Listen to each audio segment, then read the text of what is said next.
L'accès à l'art, c'est divers. À un moment, je crois que dans la vie, quel que soit le milieu social auquel on appartient, on est confronté à ça. Ça vous intéresse, ça ne vous intéresse pas, vous êtes distant, vous ne l'êtes pas.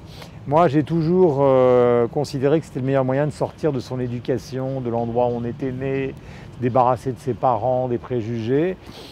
Il y a des gens qui n'ont pas besoin de ça pour vivre. Il faut bien qu'on trouve une sorte de plaisir au vieillissement. Autrement, si je me vivais toujours comme le jeune étudiant en classe préparatoire fou de Led Zeppelin et à qui on disait au début tu n'as pas de place dans la vie, puis après quand j'ai commencé ma carrière, pousse-toi de là que je m'y mette, puis après ce que tu fais est tarte, etc., etc. Au bout d'un certain temps, les gens, vous l'avez raison, moi j'ai pas toujours été épargné, mais au bout d'un certain temps quand même, quand cet engagement dure, dans le bon sens du terme, c'est-à-dire pas simplement pour faire carrière, vous vous heurtez à quelque chose quand même qui est beaucoup plus, je ne vais pas dire respectueux, mais compréhensif. Dans le monde culturel, comme dans tous les métiers concurrentiels, il y a ce qu'on vient de dire, c'est-à-dire il y a de la concurrence.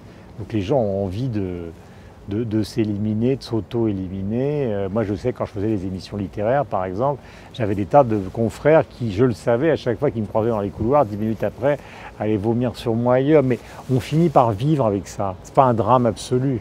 Les drames sociaux sont plus graves, les drames de la santé sont plus graves.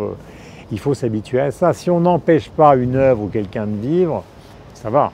On évolue avec les années. Lire Kerouac à 20 ans en écoutant Led Zeppelin, c'est assez simple.